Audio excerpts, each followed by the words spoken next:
This is a story called Little by Little, and it's a story about an otter.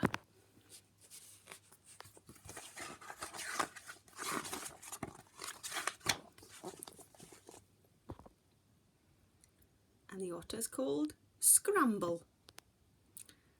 Scramble was making a list, a can do and a can't do list.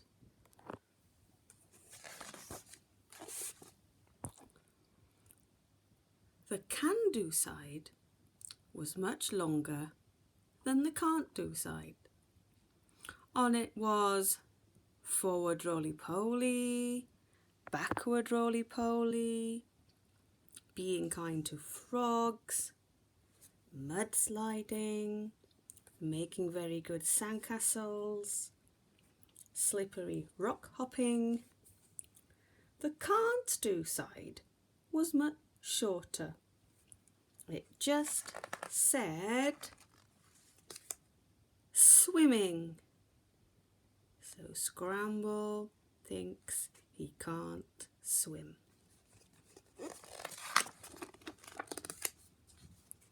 Whoever heard of an otter who can't swim? Asked Beaver. What? Not at all, said Bear. Not even a little, at your age. All your friends can swim. Whatever next? Obviously, being kind to otters is not on Bear and Beaver's can-do list, Mummy said crossly when Scramble told her. And I bet their sandcastles are rubbish, muttered Scramble's sister. Sometimes Scramble would pretend he could swim, but really he was hopping very, very quickly along the riverbed. Other times he would run along the riverbank, trying not to be left behind by his friends as they spun and tumbled through the water. But most days, Scramble would simply sit on his favourite slippery rock, wishing and wishing, from his whiskers all the way down to his toes, that he could swim. Every day his mummy would say, "Today's the day you're going to crack it."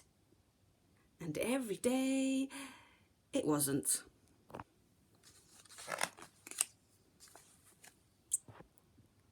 Then one sunny Monday, Scramble and his sister were watching their friends jumping off the highest ever rock in the deepest ever pool below. "You have got to start small," his sister said. "Small?" said Scramble. "Yes, small," she said. "Come on, today really is the day to start small. Believe it, little brother, starting small turns can't do into can do." So on that Monday, Scramble started small. He hopped along the riverbed, keeping his toes off the bottom just that bit longer every time. On Tuesday, he did higher hops and floating, with holding on in between.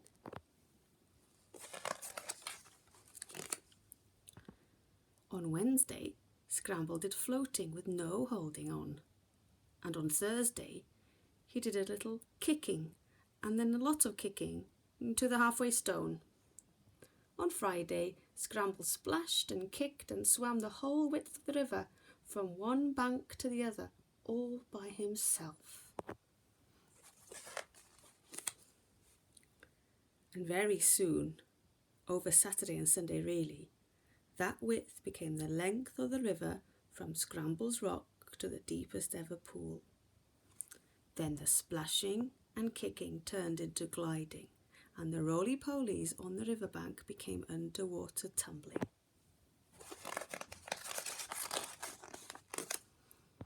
And on Sunday evening, as all his friends and family gathered along the riverbank to cheer him on, Scramble jumped off the highest ever rock into the deepest ever pool.